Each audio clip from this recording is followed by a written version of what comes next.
মিশর পৃথিবীর প্রাচীনতম সভ্যতার মধ্যে অন্যতম।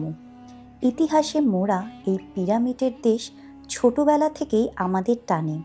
কি আছে এখানে, কেন এত আকর্ষণ? কিছুটা জেনেছি ইতিহাসের সাদা কালো বইয়ের পাতা থেকে, আর কিছুটা টিভি দেখে।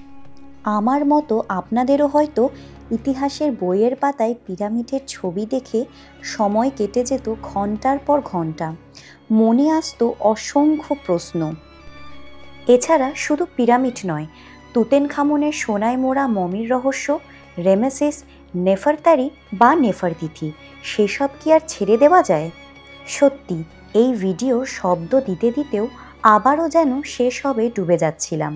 মিশরে পৌঁছে আরও যেন জ্বলন্ত হয়ে উঠল সেসব চোখের সামনে। সে এক অদ্ভুত অনুভূতি, সত্যি গায়ে কাঁটা দেওয়ার মতো।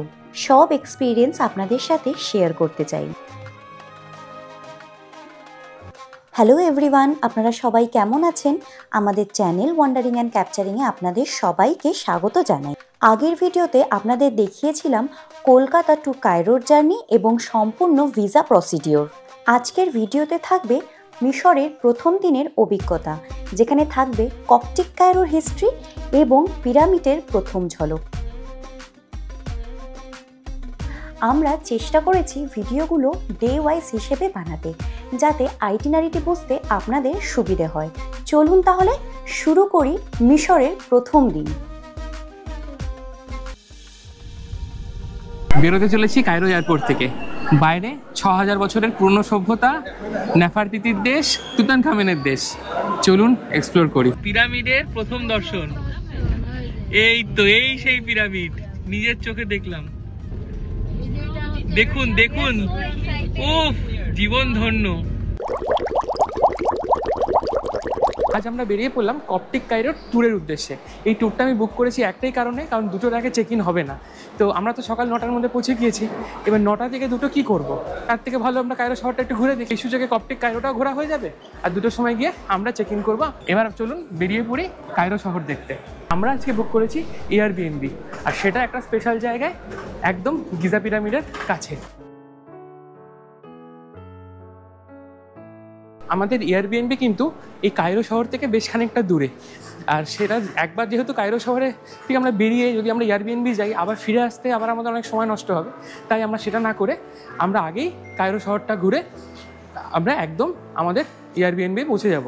আর কায়রো শহরে আজকে আমরা বুক করে ফেলেছি একটি ট্যুর, সেটাই হলো কপটিক কায়রো। তারই ড্রাইভার আমাদেরকে পিক আপ করতে এয়ারপোর্টে চলে এসছে। এই সিম নেওয়া হয়ে গেল, এবার বেরিয়ে পড়লাম ট্যুর করতে। ইনি আমাদের হোস্ট, এনার সাথে আমরা এখন ঘুরতে বেরিয়েছি।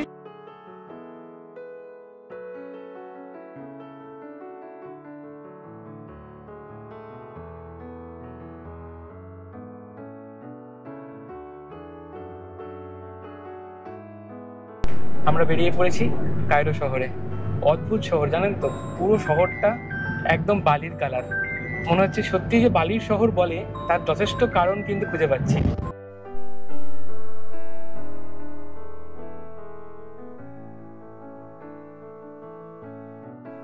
আমরা চলে এসেছি এখন কপটিক কায়রো এরিয়াতে। মিশরের রাজধানী কায়রো এবং কপটিক কায়রো মিশরের একটি ঐতিহাসিক এবং সাংস্কৃতিক ধনভাণ্ডার। কায়রো একটি বিশেষ এলাকা যেখানে খ্রিস্টান, ইহুদি এবং মুসলিম ঐতিহ্য একসাথে মিশে রয়েছে। কপটিক কায়রো বিশেষ করে মিশরের প্রাচীনতম খ্রিস্টান সম্প্রদায়ের কেন্দ্র। এখানে রয়েছে ৪র্থ শতাব্দীর পুরনো চার্চগুলি। তার মধ্যে আমরা প্রথমে চলে এসেছি হ্যাঙ্গিং চার্চে।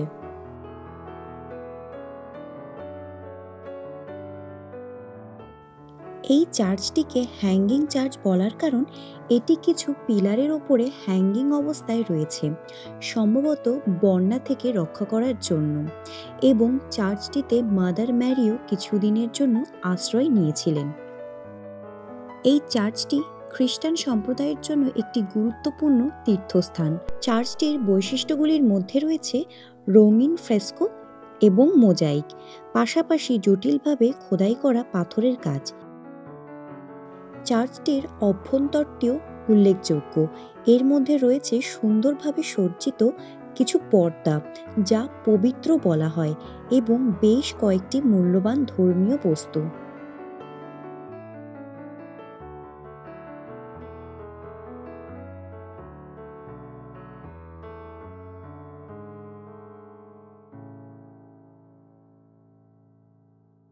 মোনালিসার আগে কিন্তু এই পেন্টিংটাকেই সব থেকে বিস্ময়কর পেন্টিং হিসেবে ধরা হতো। আপনি যেদিক থেকে তাকাবেন মনে হবে মাদার মেরি ঠিক সেই দিকেই তাকিয়ে আছে। দেখুন, এদিক থেকে তাকালে মনে হচ্ছে এদিকে তাকিয়ে রয়েছে, আবার যদি আমি এদিক থেকে তাকাই তাহলে মনে হচ্ছে মাদার মেরি এইদিকে তাকিয়ে রয়েছে। আলোর জন্য হয়তো বোঝাতে পারছি না, বাট এটাই কিন্তু মোনালিসার মতো গুরুত্বপূর্ণ হয়ে উঠেছিল এই চোখের যে ডিস্ট্রাকশন সেটার জন্য। হ্যাঙ্গিং চার্চ দেখার পর এবার আমরা বেরিয়ে যাচ্ছি পরের চার্চটি দেখতে, বাচুস চার্চ। দেখুন, কপটিক কায়রোর রাস্তাগুলি একদম কিন্তু অন্যরকম। কপটিক কায়রোর আশেপাশে যে সমস্ত গলিগুলো পুরো সোনার কেল্লার গলির মতো লাগছে। একদম সেই হলুদ রঙের পাথর দিয়ে তৈরি আর চিপা চিপা গলি, একদম কিন্তু রাজস্থানের সোনার কেল্লার ফ্লেভার। পৌঁছে গেলাম আমরা বাচুস চার্চে। এই চার্চটিও অনেকটি হ্যাঙ্গিং চার্চের মতোই দেখতে।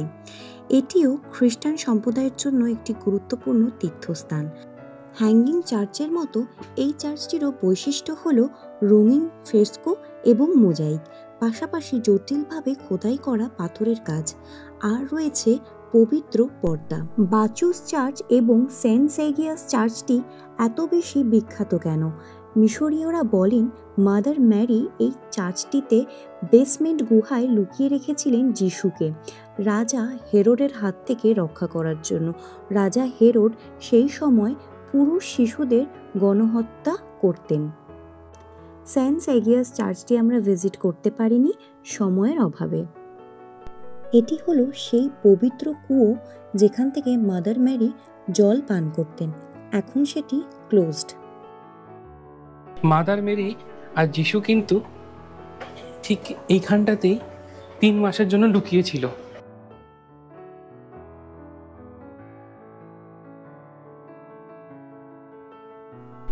এই সেন্ট সেগিয়াস ও বাইচুস চার্চ এত ইম্পর্টেন্ট কেন এই খ্রিস্ট ধর্মের লোকদের জন্য? কারণ এই জায়গাটাতেই কিন্তু মাদার মেরি যিশু খ্রিস্টের সাথে 3 মাসের জন্য লুকিয়েছিল, আর যেই কুয়োটা একটু আগে দেখালাম সেই জলই কিন্তু মাদার মেরি পান করত। রোমান সভ্যতা থেকে 2 জন ব্যক্তি, এই সেন্ট সেগিয়াস এবং বাইচুস, এরা খ্রিস্ট ধর্ম অবলম্বন করার জন্য সিরিয়াতে এদেরকে মেরে ফেলা হয়। জীবিত অবস্থায় এদের মাঝ বরাবর কেটে ফেলা হয়। এই সেন্ট সেগিয়াস এবং বাইচুসকে যখন মেরে ফেলা হয় তাদের স্মৃতিতেই কিন্তু খ্রিস্ট ধর্ম অবলম্বীরা এই জায়গাটাতে এই চার্চটা বিল্ড করে তাদের নামে। আচ্ছা, এই জায়গাটাই কেন বেছে নেওয়া হয়েছিল?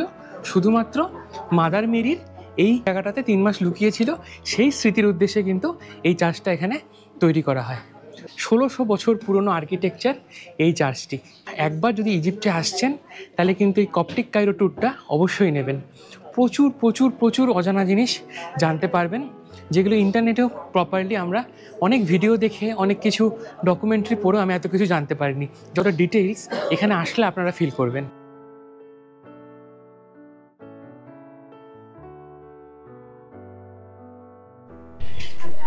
বাচুস চার্চ দেখে বেরিয়ে পড়লাম। তবে এইটুকু বলতে পারি, এইটুকু সময়ের মধ্যে ইজিপ্টের এবং কায়রোর একটা অন্য দিক জেনে কিন্তু জাস্ট মুগ্ধ হয়ে গেলাম। খ্রিস্টানদের জন্য যে কায়রো এতটা গুরুত্বপূর্ণ, এই জায়গাগুলো না আসলে বুঝতেই পারতাম না। অনেক ব্লগে আমি দেখেছি যে এই কপটিক কায়রো পার্টটা কেউ কভার করে না। আমি হিস্ট্রি পড়েছিলাম খানিকটা উইকিপিডিয়ার থ্রুতেই অবশ্য, তার মধ্যে আমি যথেষ্ট ইন্টারেস্ট খুঁজে পেয়েছিলাম, তাই এই ট্যুরটাকে আমি ইনক্লুড করেছিলাম আমাদের এই জার্নিতে। আপনাদেরকেও ঘুরে দেখালাম, ঘুরে দেখাচ্ছি। কেমন লাগছে অবশ্যই কমেন্টে জানান। সকাল থেকে ট্রাভেল করে বড্ড খিদে পেয়ে গিয়েছে।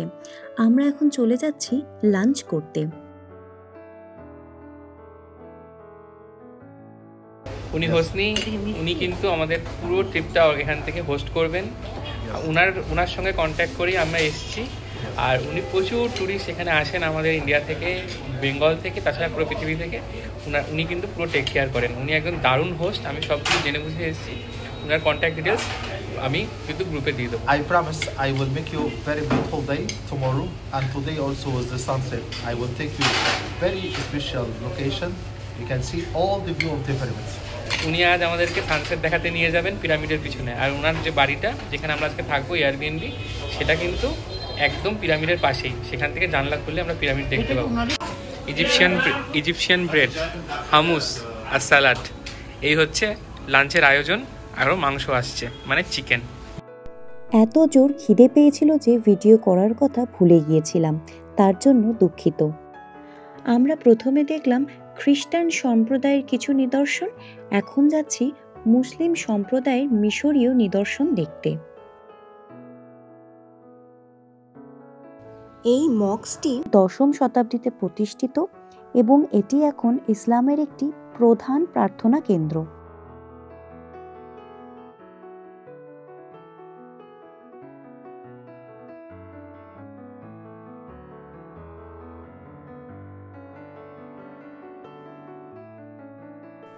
আমরা বেরিয়ে পড়লাম এখন এয়ারবিএনবির উদ্দেশ্যে। দেখুন এখানকার ঘরবাড়িগুলির সব একই ধরনের কালার, স্যান্ড কালার বা বালির রং। ওই যে খুফু পিরামিড, ওই যে মাথাটা, ওই যে কিছুটা, হ্যাঁ, খুফু খাফরে ম্যানকাউরে পিরামিডের প্রথম দর্শন। এই তো, এই সেই পিরামিড, নিজের চোখে দেখলাম। দেখুন দেখুন, উফ, জীবন ধন্য। পিরামিডকে চোখের সামনে দেখে কি আর ঘরে বসে থাকা যায়? তাই এয়ারবিএনবিতে পৌঁছেই ফ্রেশ হয়ে বেরিয়ে পড়লাম পিরামিডকে আরও কাছ থেকে দেখতে। গাড়ি ঘোড়া একে অপরকে জাস্ট মেরে দেবে, রাস্তা ফাস্তা পার করতে দেবে না পেডেস্ট্রিয়ানদের। মানুষ এরকম ওয়েলকামিং দেখতে পাচ্ছেন তো, মানুষজন খুব ভালো। তবে গাড়ি ঘোড়া ট্রাফিক কিন্তু খুব একটা ভালো নয় গিজাতে, রীতিমতো জাস্ট মেরে দেবে, ধাক্কা দিয়ে দেবে, কেউ কারোর জন্য ব্রেক মারতে রাজি নয়। বেরিয়ে পড়লাম আমরা ঠিক 4:30টার সময় পিরামিডের সাথে সূর্যাস্ত দেখতে। এই দৃশ্য তো আর ছাড়া যায় না। তো আমাদের হোসনিজি আমাদের সাথে উনিও চলেছেন, একদম আমাদেরকে একটা ভালো লোকেশানে নিয়ে যাবেন যেখান থেকে আমরা খুব ভালো ফটোশ্যুট করতে পারি পিরামিডের। আর এই দেখুন সামনেই পিরামিড দেখা যাচ্ছে, এটাই কিন্তু গ্রেট পিরামিড খুফু। আপনারা নিশ্চয়ই জানেন যে এখানে এই গিজাতে যতগুলি পিরামিড রয়েছে, গ্রেট পিরামিড বলতে কিন্তু এই খুফুকেই বোঝায়। এটাই সব থেকে উঁচু। আর এটার সাথে আরও 2টি পিরামিড রয়েছে। 3টে পিরামিডের ছবি আপনারা সবসময় দেখতে পান। বাকি 2টি হলো খাফরের, মানে যে কিনা খুফুর ছেলে, দ্য নেক্সট এম্পারার ছিল সেই সময়। আর একটা পিরামিড হলো ম্যানকাউরে, যে খাফরের ছেলে। মানে বেসিক্যালি এই 3টে পিরামিড হচ্ছে দাদু, বাবা এবং ছেলের 3 জেনারেশনের 3টি পিরামিড। আর এই 3টে পিরামিড দেখতেই এত লোক এই ইজিপ্টে আসে। আমরা 5তলা বিল্ডিংয়ের সিঁড়ি ভেঙে শুধুমাত্র এই দৃশ্যটি দেখার জন্য আসলাম। আমি আর কিচ্ছু বলবো না, আপনারাই বলুন কেমন লাগছে।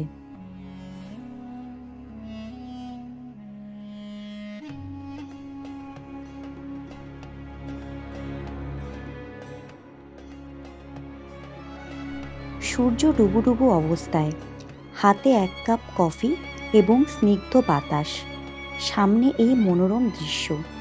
আর কি চাই? আমরা কায়রোতে থাকবো 2 দিন। কালকে সারাদিন থাকবে কায়রো শহরের ট্রিপ। তাই এই বিকেলটি আজ মিস করি কিভাবে? বলে বোঝাতে পারবো না কি ফিলিংস হচ্ছে। ইতিহাসের বইয়ের পাতা থেকে আজ চোখের সামনে দেখছি মানব সভ্যতার সবচেয়ে বড় নিদর্শন।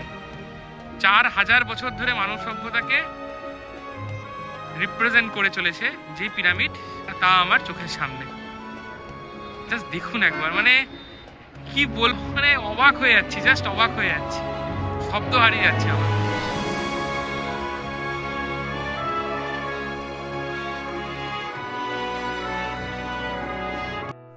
গিজা চত্বরে থাকলে যদি আপনাকে কিছু ডিপার্টমেন্টাল স্টোর অথবা সুপার মার্কেট থেকে কিছু কিনতে হয়, সবচেয়ে চিপেস্ট আমরা অনেক খোঁজ করে পেয়েছি, সেটা হচ্ছে এই কেজিয়ন মার্কেট।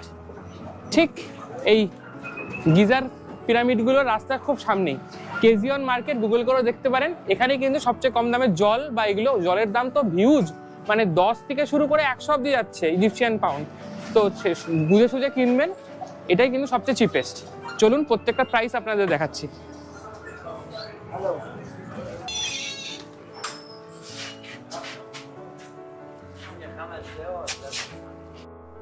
মানুষরা এখান থেকেই ম্যাক্সিমাম বাজার করে এবং এখানে লোকাল মানুষদেরই ভিড় বেশি।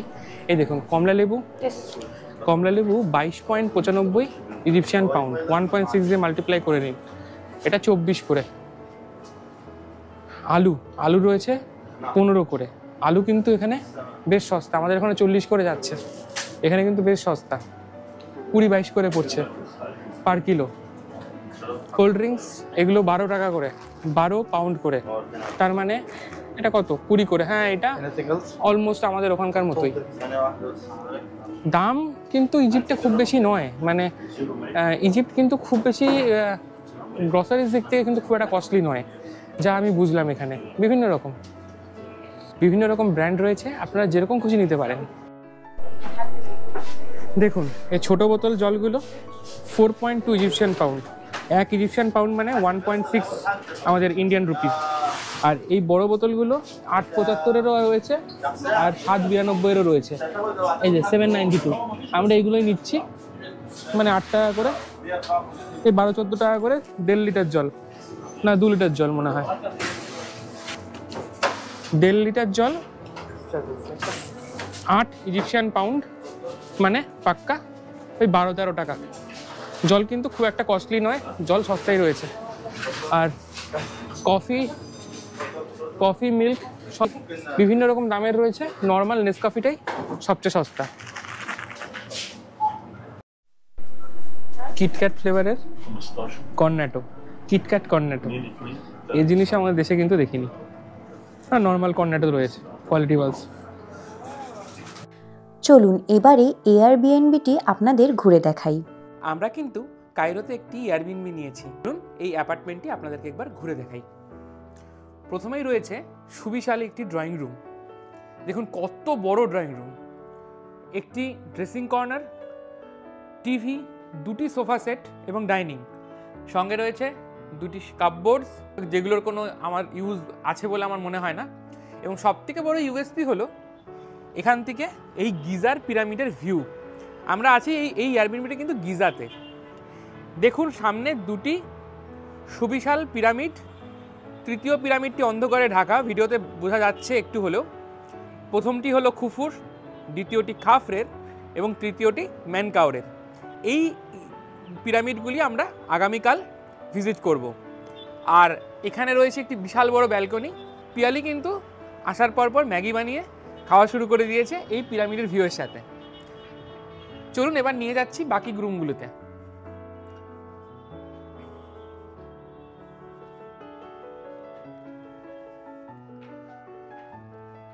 রয়েছে একটি সুন্দর কিচেন, অল অ্যামিনিটিস সঙ্গে রয়েছে, মাইক্রোওয়েভ, ডিশওয়াশার, ওভেন, ফ্রিজ সবই কিন্তু রয়েছে, গরম জলের কেটলি, ওয়াশিং মেশিন, বাথরুম, একটি বিশাল বড় বাথরুম রয়েছে। দেখুন ওয়েস্টার্ন টয়লেট রয়েছে, 2টি basin, bathtub, wait area. Bedroom, এটি একটি সুন্দর বেডরুম, আমরা অলরেডি একটু খানিকক্ষণ রেস্ট নিয়েছিলাম তাই জন্য একটু অগুছালো। রয়েছে আরেকটি বেডরুম, দেখুন কত বড় অ্যাপার্টমেন্টটি। আচ্ছা, এই এয়ারবিএনবিটি বুক করতে এবং পুরো এই ইজিপ্ট ট্রিপটিতে আমাকে পুরো আইটিনারি সাজাতে এবং বেশ কিছু বুকিং করতে হেল্প করেছে দ্য কন্ট্রিভিয়ারের অনিন্দিতাদি।